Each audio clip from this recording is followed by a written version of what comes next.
Bahasan kita adalah dari Mazmur 1 atau eksposisi Mazmur 1 ya.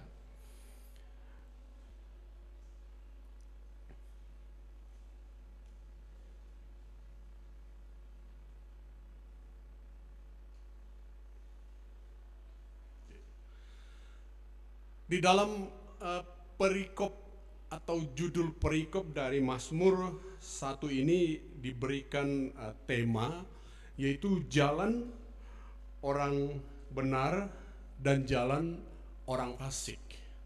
Ya. Jadi supaya kita mengerti dari awal, karena ini eksposisi, kira-kira apa pokok bahasannya. Di sini dibicarakan jalan orang benar dan jalan orang fasik, menunjukkan bahwa di dunia ini hanya ada dua golongan manusia, yakni golongan orang benar atau orang saleh. Maksudnya di sini orang benar bukanlah orang yang sudah mampu hidup benar tanpa pernah salah lagi, tidak pernah berbuat dosa lagi, tetapi mereka yang dibenarkan. Kata saleh di sini dalam bahasa Inggris dipakai kata God lines, itu di jalan Tuhan. Ya. Jadi kemudian golongan yang kedua adalah orang berdosa atau orang fasik. Mereka yang menyangkal Allah atau yang tidak percaya kepada Allah, ataupun percaya dia ada Allah tetapi tidak sungguh-sungguh mengikuti kehendak Allah. Nah, untuk melihat ini lebih lanjut, mari kita memperhatikan Alkitab kita masing-masing. Saudara juga, Bapak Ibu bisa juga melihat di layar. Mazmur 1 ayat 1 sampai ayat yang ke-6.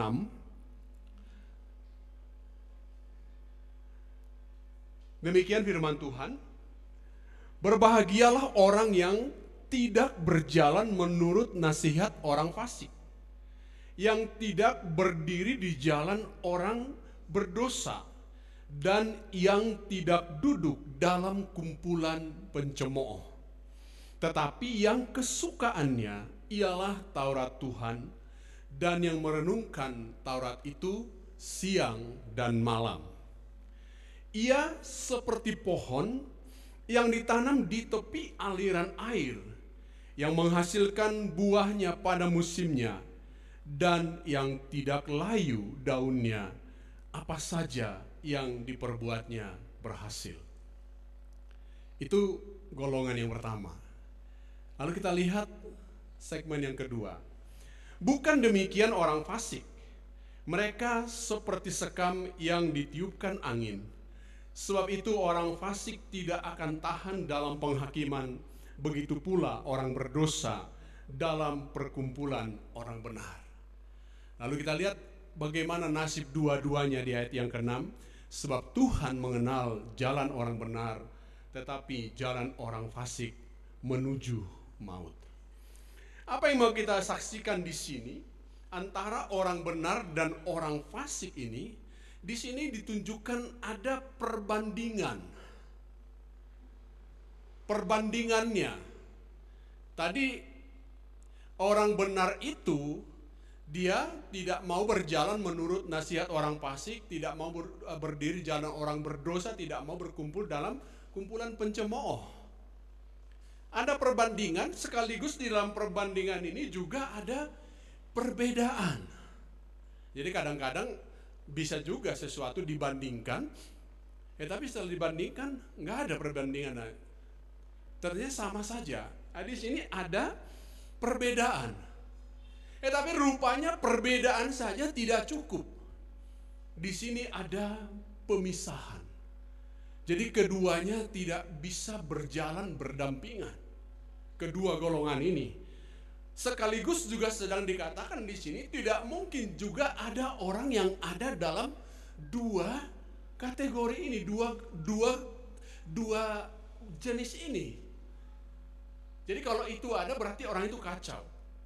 Lah, kemudian antara orang benar ini yang dibandingkan, dibedakan, dipisahkan. Kenapa? Itu dilihat dari cara hidup mereka. Kemudian arah hidup mereka baru nanti akan kita lihat bagaimana akhirnya. Jadi caranya bagaimana, arahnya kemana, kemudian akhirnya di mana. Itu dijelaskan di dalam Mazmur 1 ini. Jadi kita akan melihat ini dalam 3 bagian. Yang pertama ayat 1 sampai ayat yang ketiga membahas tentang jalan atau kehidupan atau karakter atau sifat-sifat yang disebut orang benar itu atau yang disebut dengan orang saleh itu, yaitu ayat yang pertama sampai ayat yang ketiga. Sedangkan jalan orang fasik itu ayat yang kelima atau cara hidup orang fasik. Kemudian nasibnya itu seperti apa, keadaannya seperti apa, arahnya kemana. Lalu di ayat yang ke-6 yang bagian ketiga nanti akan kita lihat ujungnya di mana atau ujungnya itu seperti apa. Ya, ujungnya itu seperti apa. Jadi kalau ibu-ibu melihat ini sebenarnya dari 3 hal ini saya rasa semua sudah jelas. Tapi saya akan tambahkan sedikit saja supaya agak jelas sedikit, jadi kita nggak lama-lama pulang ya. Langsung senang ya kalau dibilang. Saya nggak tahu arti tertawanya. Jadi tapi yang saya senang bisa tertawa, itu aja dulu ya. Nah kita lihat bagian A, yaitu jalan orang benar.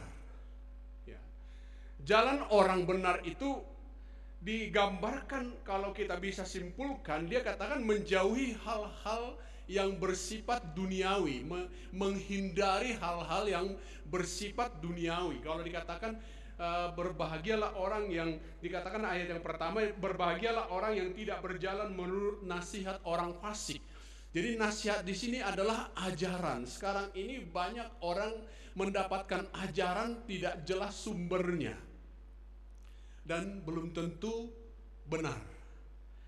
Kemudian jalan orang benar itu atau kebiasaannya itu adalah menyukai Taurat Tuhan. Kalau Taurat Tuhan ini di perjanjian lama adalah hukum yang diberikan oleh Allah kepada umat manusia, dan pertama kali itu dinyatakan kepada orang Israel. Artinya hukum itu berlaku untuk semua manusia, di mana kalau semua manusia mau mentaatinya maka dia akan diberkati atau berbahagia. Selain daripada menyukai, juga merenungkan Taurat Tuhan. Nah, baru kita melihat di sini jalan orang benar itu digambarkan karena dia menjauhi hal duniawi, dia menyukai Taurat Tuhan dan merenungkan Taurat Tuhan, maka hidupnya itu akan seperti pohon. Tetapi tidak sekedar seperti pohon, tetapi pohon yang bagaimana dulu, tumbuhnya di mana dulu, yaitu yang ditanam di tepi aliran air. Itulah gambarannya.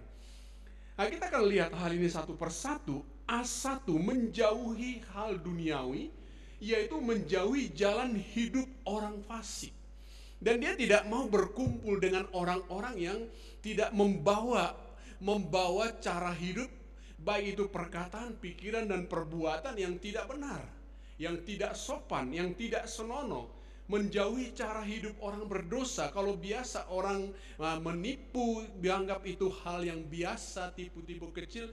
Orang ini tidak mau, pokoknya dia menjauhi. Dan kemudian dia juga menjauhi perkumpulan pencemooh. Pencemooh itu seperti apa? Banyak orang kalau sekarang itu gosip ya, menggosip, membicarakan, mengata-ngatai orang lain. Ya, orang Jawa Timur bilang gosip itu semakin digosok semakin sip. Jadi ketika dibuat cerita itu sedemikian rupa, itu seakan-akan itu benar sehingga orang percaya. Ya. Tetapi orang seperti ini tidak mau. Sekarang kita ini di dunia informasi. Komunikasi itu bisa dari mana saja, di mana saja, dan murah sekali sekarang ini. Sehingga orang bisa menggunakannya tanpa ada beban. Kalau saya mengingat tahun-tahun awal saya di Jawa Timur, kalau saya mengirim telegram itu dihitung per kata Rp50 pada waktu itu. Perbandingannya kalau saya makan bakso waktu itu masih Rp250 satu mangkok di Jawa Timur. Jadi kalau 5 kata itu bisa makan bakso. Sekarang makan bakso berapa? Paling tidak 10.000 ya. Bayangkan kalau setiap kata yang ibu-ibu tuliskan di WA 500 rupiah, pasti mikir, ini yang saya katakan perlu apa tidak, benar apa tidak, udah salah bayar pula. Kan kira-kira seperti itu. Tapi sekarang karena nggak bayar, ngirimnya pun gampang, apalagi numpang wifi. Nah, makin bebas. Ya tapi orang ini tidak mau, dia hanya mau yang perlu, hanya mau yang benar. Saya selalu ingat jargonnya atau motonya Telkom sebelum ada handphone, dia mengatakan yang penting jawab yang penting, artinya berhemat. Sekarang sudah banyak orang tidak menjawab, yang nggak penting pun dijawab, nggak penting pun diomongin sekarang ini. Seharusnya kita tidak ada pada lingkungan itu, sekalipun ada di genggaman kita. Kita perlu memfilter, kita perlu menseleksi apa yang harus kita sampaikan, apa yang harus kita jawab. Saya seringkali dapat teguran di grup karena saya orang yang tidak begitu aktif. Saya melihat apa yang perlu. Salah satu yang menjadi pergumulan saya adalah mengucapkan selamat ulang tahun. Saya agak mungkin karena saya tidak biasa merayakan ulang tahun sejak kecil dan jarang mendapatkan hadiah ulang tahun. Bahkan istri saya berapa kali lupa tanggal lahir saya, dan itu tidak menjadi masalah bagi saya. Nah, cuma akibatnya, jadi saya nggak terlalu peduli dengan ulang tahun orang lain, kecuali diundang makan. Lalu orang tanya, kenapa kamu nggak begitu perhatikan ulang tahun? Lalap tiap tahun ulang tahun, saya bilang. Ya, tapi mungkin perlu saya perbaiki ya. Tapi kalau semua orang yang saya kenal saya ucapin ulang tahun, ya terus apa kerjaan saya? Oke, itu tidak terlalu penting, tapi itu perlu untuk komunikasi. Maksud saya di sini kalau ada ibu-ibu di grup pelayan PDPA tidak saya ucap ulang tahun, ya saya buka rahasianya, kira-kira seperti itu. Ya tapi kalau ada hal yang penting perlu didoakan, pasti saya respon. Ya ada informasi yang perlu dibagikan, itu pasti saya respon. Ada yang perlu saya bagikan, itu pasti saya berikan. Jadi saya tidak mau grup-grup itu jadi grup pencemooh. Ada orang-orang ngomong yang nggak perlu di situ, mungkin nggak salah, sekali lagi mungkin tidak salah, tetapi tidak perlu. Jadi kalau tidak perlu untuk apa? Tidak bisa ukuran kita hanya tidak salah. Jadi menjauhi hal-hal itu. Kemudian yang kedua, menyukai Taurat Tuhan. Nah ini dia, gemar akan firman Tuhan. Kita sekarang ini perlu membuat satu komitmen membaca firman Tuhan. Sekarang membaca firman Tuhan itu sudah sangat mudah, ada dalam satu genggaman, ada di handphone. Tapi kalau ditanya perbandingannya berapa kali saudara membaca Alkitab yang di handphone satu hari dan beberapa kali membuka YouTube, membuka WA, Facebook, Instagram dan lain sebagainya, adakah 1:10? Itu sudah bagus. Tapi kadang-kadang gak dibaca Alkitab yang ada di handphone itu. Hari Rabu lalu di dalam kami KTB online saya sampaikan tentang ini dalam KTB Rabu. Saya katakan lebih bagus, lebih baik banyak membaca Alkitab daripada banyak mendengar khotbah. Saya akan kesulitan berkhotbah untuk orang yang tidak pernah membaca Alkitab. Dan berbahaya, karena apa? Yang dia akan menganggap yang saya sampaikan itu semuanya benar. Jadi kalau orang tidak pernah baca Alkitab, dia banyak dengar khotbah di YouTube dimanapun, dia tidak bisa membedakan itu benar atau tidak, saudara-saudara. Jadi harus mendengarkan perkataan Tuhan, kemudian menghidupinya. Di sini dikatakan berbahagialah orang yang tidak berjalan menurut nasihat orang fasik, yang tidak berdiri di jalan orang berdosa, dan yang tidak duduk dalam kumpulan pencemooh, tetapi yang kesukaannya. Perhatikan kata kesukaannya. Jadi ada orang mau makan makanan tertentu, tetapi bukan itu kesukaannya. Ya. Dari sekian banyak buah yang pernah kita makan, pasti ada yang menjadi buah kesukaan kita, dan pasti kita ambil itu kalau ditawarkan dari diantara sekian banyak buah. Apakah firman Tuhan sudah menjadi kesukaan? Padahal firman Tuhan itu adalah kebutuhan kita yang terutama, bukan saja sekarang tetapi juga untuk yang akan datang. Karena melalui firman tertulis inilah Tuhan berbicara kepada kita. Kenapa saya katakan tadi lebih bagus membaca akan firman Tuhan, rindu akan perkataan Tuhan. Belum.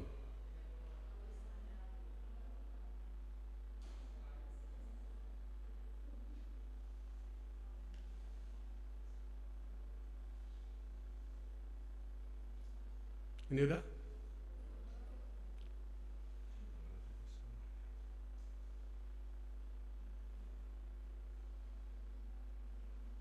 Belum juga.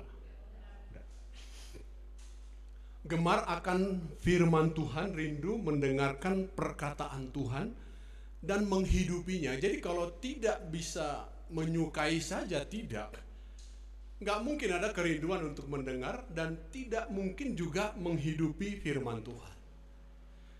Jadi yang pertama tadi,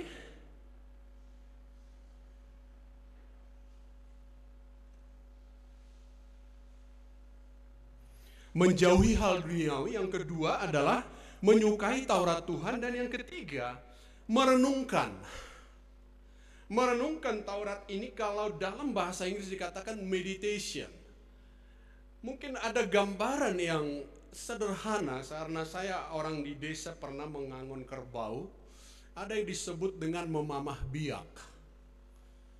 Memamah biak itu jadi sudah ditelan, nanti dikunyah lagi. Misalnya secara sederhananya seperti ini, ada jemaat di Berea di dalam Kisah Rasul. Ketika mereka mendengar pengajaran rasul-rasul, setelah selesai mereka berkumpul, ibu-ibu yang di Berea itu berkumpul lagi membahas firman yang disampaikan oleh rasul-rasul itu, menyelidikinya apakah benar demikian. Kira-kira seperti itu memamah biak.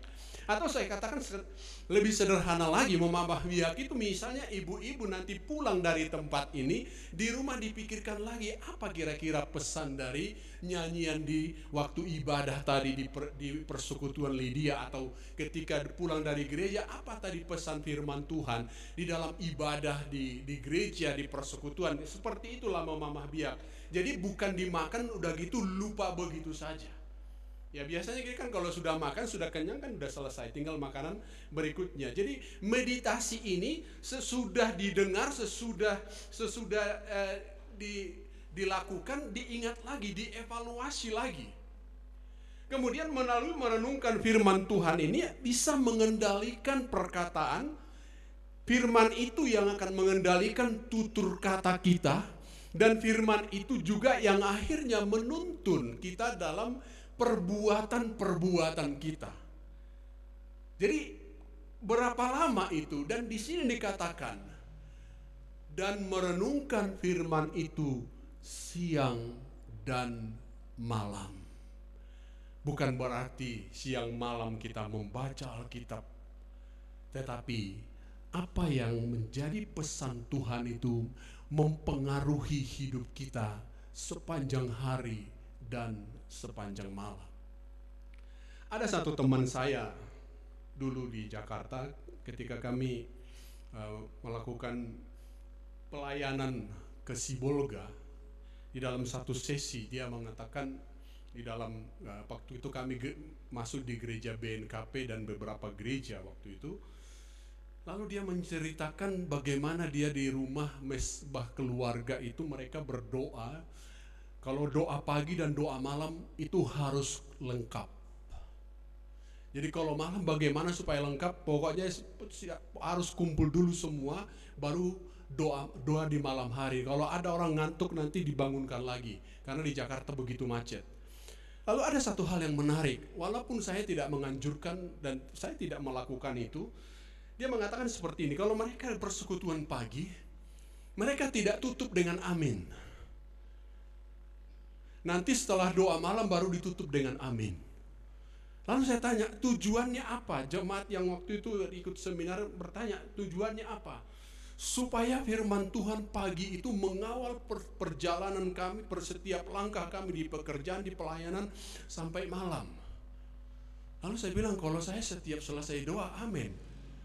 Lalu saya tanya sama dia bercanda, kalau kamu doa makan, amin enggak? Tunggu doa makan berikutnya, kalau itu diaminkan. Tapi kalau doa pagi katanya. Mungkin di sini pesannya adalah dia mau mengatakan supaya jangan seakan-akan udah amin itu sudah putus. Kira-kira itu yang disampaikannya. Saya tidak sedang mengatakan ini harus dilakukan, tetapi itulah tujuannya supaya itu mengawal hidup mereka di jalan, pikiran, perkataan, dan perbuatan mereka. Lalu karena menjauhi hal duniawi, kemudian menyukai Taurat Tuhan, merenungkannya siang dan malam, dan di sini dikatakan baru hasilnya. Jadi orang benar itu seperti pohon yang ditanam di tepi aliran air. Saya tahu persis, saya mengerti bagaimana pohon ditanam di tepi aliran air, karena di kampung saya ada air terjun, di sana ada sungai, dan di sana kami bermain. Saya perhatikan bahwa bahwa pohon yang ditanam di tepi aliran air dengan yang ada di tebing, di gunung itu beda sekali. Ya.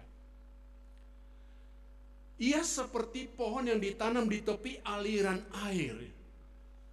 Jadi apa ciri-cirinya kalau kita lihat di ayat yang ketiga ini?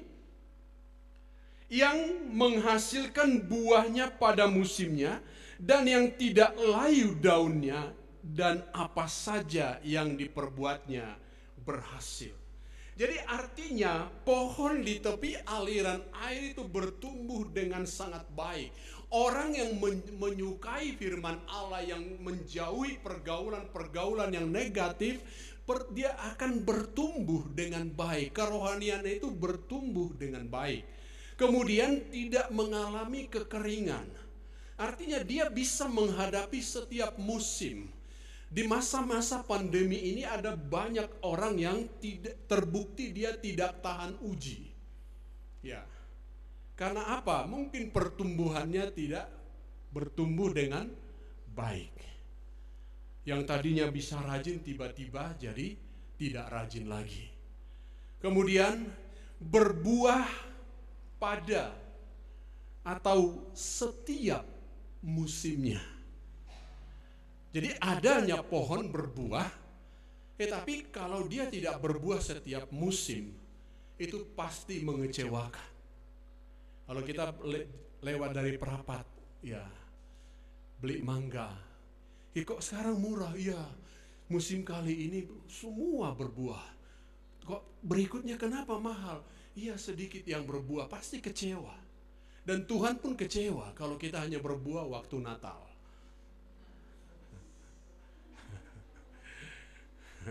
Natal dan Paskah.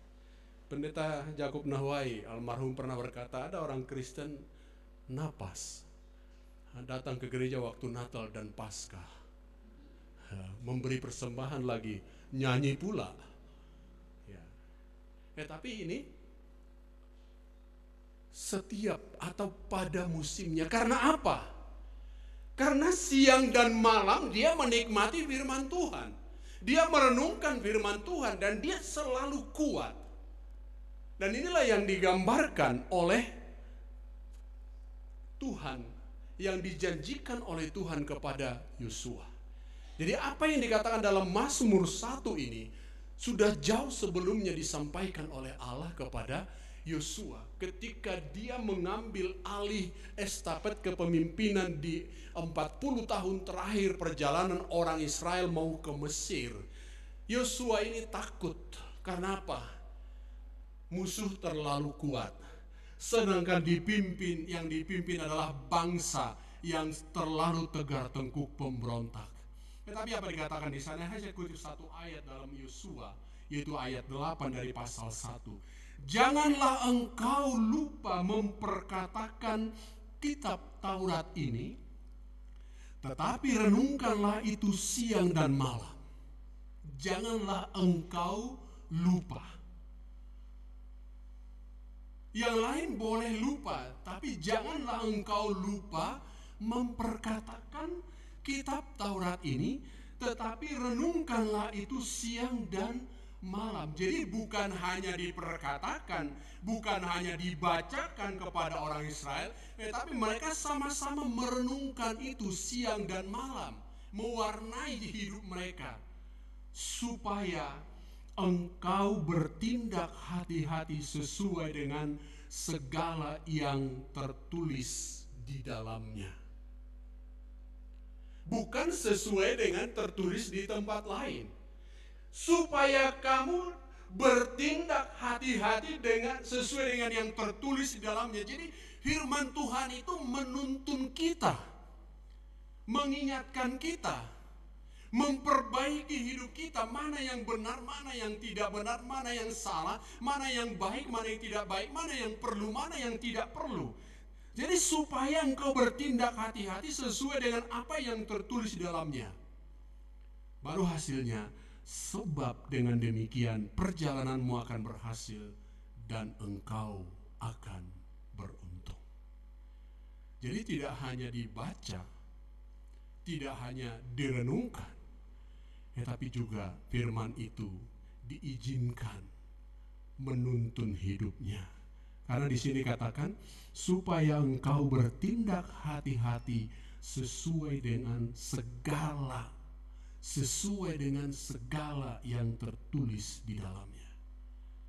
Sebab dengan demikian perjalananmu akan berhasil.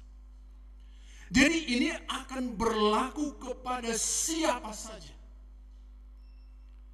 Sedangkan kalau orang mendapatkan pengarahan dari motivator saja, itu bisa lebih baik.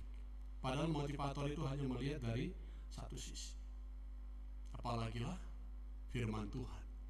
Bahkan Paulus mengatakan dalam 2 Timotius 3:16, segala tulisan yang diilhamkan Allah memang bermanfaat untuk mengajar. Hanya yang diilhamkan Allah ya, karena banyak tulisan.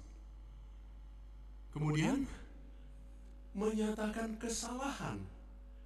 Jadi kalau ada tulisan tidak ikut menyatakan kesalahan, berarti kita tidak dikoreksi. Tetapi bukan hanya menyatakan kesalahan, memperbaiki kelakuan. Kemudian dan menuntun orang ke dalam kebenaran. Itu baru lengkap.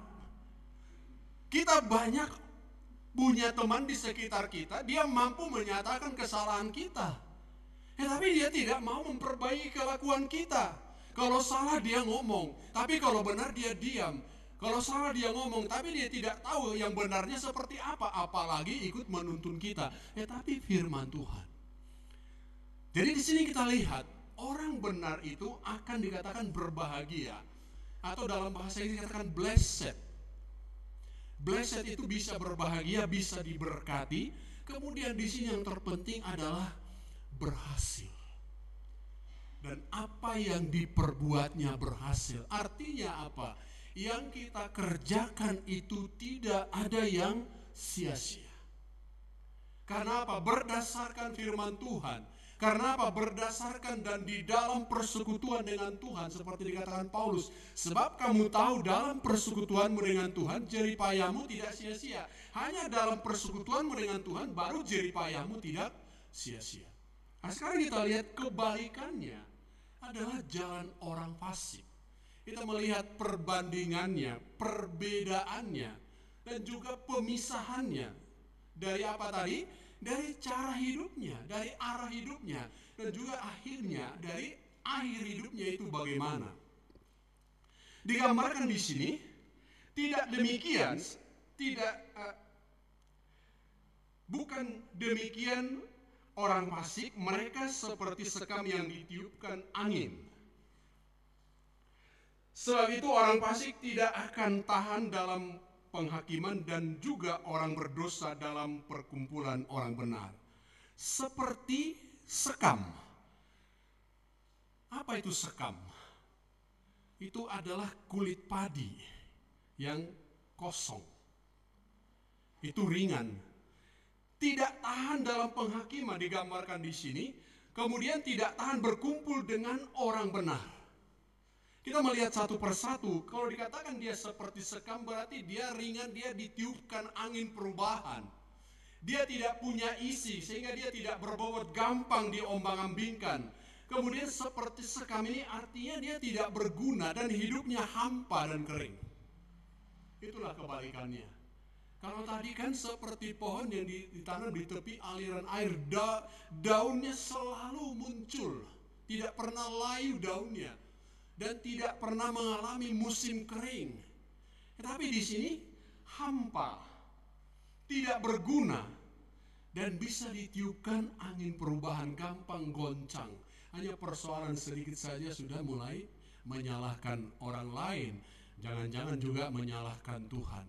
Tapi kalau orang sudah bertumbuh, apapun yang terjadi, dia akan terus, aku iring Yesus. Seperti kata lagu, mengikut Yesus keputusanku. Walau sendiri ku tetap ikut. Ya. Salib di muka, dunia di belakang. Jangan dibalik ya. Karena ada orang seringkali salib itu dibelakangi. Karena apa? Ditaruh di belakang mimbar. Bukan ke situ maksudnya. Yang kedua, kenapa dikatakan tidak akan tahan dalam penghakiman? Karena hidupnya tidak sesuai, seperti saya katakan di awal tadi, berbeda, dibandingkan dengan orang benar, berbeda sekali, hanya tinggal menunggu hukuman dia. Jadi kalau kita sudah biasa menyampaikan firman Tuhan, datang orang yang biasa ngomong kotor, pasti dia nggak nyaman. Ya. Makanya dikatakan janganlah kamu seperti babi yang kembali ke kubangan. Babi walaupun dimandikan bersih, mungkin disampo, kalau dilepas kembali lagi ke kubangan. Ya, kalau domba tidak. Taruh di kubangan, dia pasti cari yang bersih. Kenapa? Sudah itu alamnya. Kemudian, yang ketiga, tidak tahan berdampingan dengan orang benar karena kembali di awal berbeda, berseberangan, dan bertentangan. Di dalam Yeremia 17 ayat 5 dan 8 sampai 8 dikatakan, ayat 5 dan 6 saja kita baca. Beginilah firman Tuhan, terkutuklah orang yang mengandalkan manusia, yang mengandalkan kekuatannya sendiri, dan yang hatinya menjauh daripada Tuhan. Perhatikan di situ ibu-ibu bapak penekanannya. Terkutuklah orang yang mengandalkan manusia, mengandalkan kekuatannya sendiri, tapi tidak berhenti di situ. Kalau ada orang yang bisa diandalkan, kenapa tidak? Kalau dia punya kekuatan, kenapa tidak? Tetapi walaupun ada manusia yang bisa diandalkan, kita punya kekuatan, masalah terbesarnya adalah yang hatinya menjauh daripada Tuhan. Hati-hati. Karena orang kalau sudah bermasalah, ada orang kalau punya masalah baru datang kepada Tuhan. Ya. Tapi itu masih mendingan. Ada orang bermasalah nggak datang pada Tuhan, hanya menyalahkan Tuhan. Tapi masih lebih bagus orang punya masalah datang pada Tuhan. Tapi lebih bagus lagi, ada masalah, tidak ada masalah, datang kepada Tuhan. Ia akan seperti semak bulus di padang belantara, ia tidak akan mengalami datangnya keadaan baik. Itu tadi orang fasik itu tidak mengalami datangnya keadaan baik. Ia akan tinggal di tanah angus, di padang gurun, di negeri padang asin yang tidak berpenduduk. Saya nggak bisa bayangkan kondisi ini. Ya. Tinggal di tanah angus, di padang gurun, di padang asin, tidak berpenduduk pula. Sengsara. Ya. Nggak ada air, nggak ada makanan, kepanasan terus. Itulah kondisi orang fasik. Nah, sekarang kita mau melihat ujung perjalanannya itu, jalan orang benar dikatakan menuju kehidupan. Jadi jikalau kita menyukai firman Tuhan, bukan berarti kita hidup tanpa masalah, tetapi kita tahu akhir hidup kita itu berujung pada kehidupan. Ya. Jalan orang fasik menuju kebinasaan dan kematian. Di dalam ayat yang ke-6, sebab Tuhan mengenal jalan orang benar, tetapi jalan orang fasik menuju kebinasaan. Jalan hidup orang benar menuju kepada kehidupan karena apa? Karena dipimpin dan diperhatikan oleh Tuhan. Arti kata Tuhan mengenal di sini, Tuhan melihat, Tuhan memperhatikan, Tuhan mengawasi, Tuhan menjaga jalan hidup orang benar itu. Sebaliknya, jalan hidup orang fasik menuju kebinasaan karena dikendalikan oleh dosa dan maut. Tidak ada yang menopang, tidak ada yang menolong. Berbeda dari jalan-jalan orang benar karena dipimpin dan diperhatikan oleh Tuhan. Itu sebabnya Daud mengatakan apa? Sekalipun aku berjalan dalam lembah kekelaman, aku tidak takut bahaya karena Engkau besertaku. Jadi Daud melihat yang lebih penting, yang terpenting Tuhan sertai. Apapun yang dilewati, situasi apapun yang dilewati itu tidak masalah. Yang penting Tuhan beserta. Itulah yang dikatakan di sini, Tuhan melihat jalan orang benar, tetapi jalan orang fasik menuju maut. Seperti dikatakan, karena apa? Dikendalikan oleh dosa tadi. Mencemooh, berdosa, nasihat-nasihat yang tidak benar. Inilah ujungnya dari perjalanan kedua golongan ini. Jadi kita bersyukur kita ada di golongan yang pertama, hidup orang benar. Tetapi kita perlu diingatkan pada sore hari ini, apakah cara hidup kita masih menunjukkan, mencerminkan apa yang dikatakan di ayat 1 sampai ayat yang ketiga tadi. Karena kita adalah orang benar itu. Kita adalah orang saleh itu. Kita adalah umat Allah itu. Masihkah ibu-ibu dan bapak-bapak menyukai Taurat Tuhan, firman Tuhan? Masihkah merenungkan Taurat itu siang dan malam? Masih adakah waktu untuk membaca firman Tuhan? Saya selalu mengatakan, saya suka mengatakan, saya pernah dapat pernyataan kalau kita perlu membaca Alkitab supaya kita membaca Alkitab itu pesan yang asli sebelum ditafsirkan. Jadi bacalah Alkitab itu.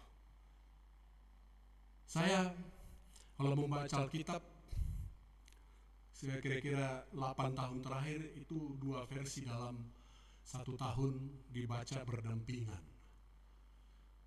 bergantian. Tahun lalu bahasa Batak sama King James Version. Tahun ini bahasa Indonesia sehari-hari dan Bible in Basic English. Jadi kadang-kadang mau saya coba dengan bahasa Karo sebenarnya, tapi susah sekali apalagi dengan bahasa Nias. Ya, tapi saya berusaha untuk bahasa Jawa sudah saya coba karena saya ada sedikit-sedikit bisa bahasa Jawa. Ternyata setelah saya baca dengan berbagai versi itu semakin jelas pesannya, semakin jelas. Apalagi itu kan sekarang bisa kita buat di handphone, di laptop. Itu bisa 2 versi berdampingan. Ketika kita lihat, oh ini artinya. Wah itu luar biasa. Jadi kalau kita tidak memanfaatkan itu, kita rugi. Ya. Kalau ditanya bawa Alkitab enggak, kan ada di handphone. Baca Alkitab enggak? Susah jawabnya. Tapi pada sore hari ini kita diingatkan. Berbahagialah orang yang tidak berjalan menurut nasihat orang fasik, yang tidak berdiri dalam kumpulan, Tetapi apa yang kesukaannya. Jadi kita yang berbahagia yang kesukaannya ialah Taurat Tuhan, dan yang merenungkan Taurat itu siang dan malam. Sekarang orang bisa nunduk 10 jam satu hari. Setiap sampai di tempat nunduk, naik angkot nunduk, sampai rumah nunduk, baru bangun nunduk. Yang dibaca apa? Jawab sendiri. Ya, jawab sendiri.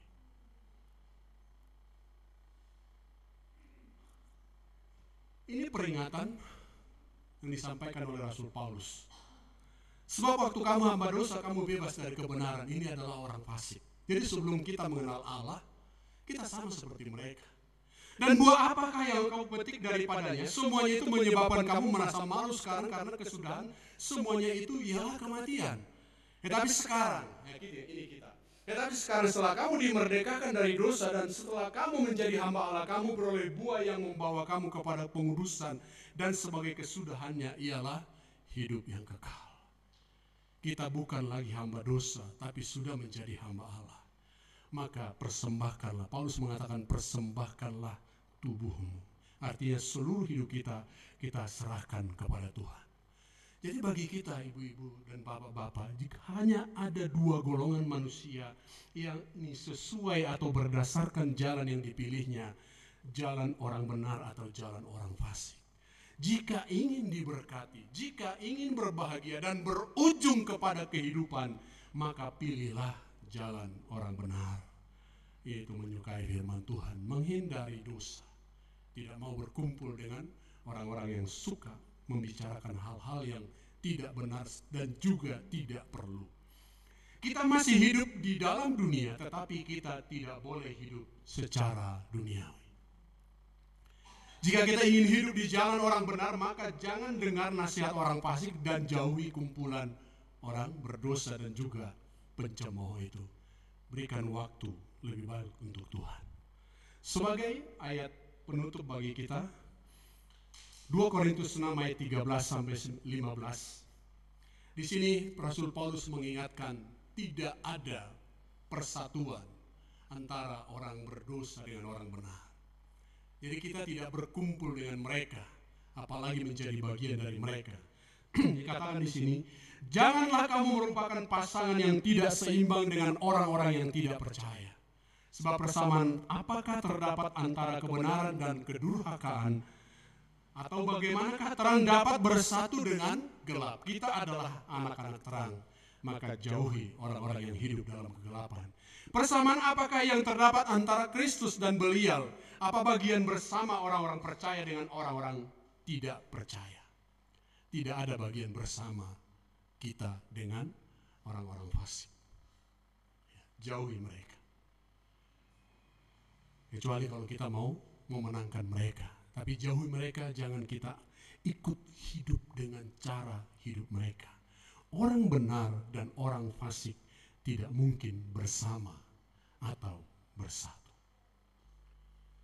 Kiranya renungan ini boleh menegur kita, memperbaiki kehidupan kita, supaya hidup kita semakin baik, dan kita pun menjadi orang-orang yang berbahagia. Tuhan memberkati.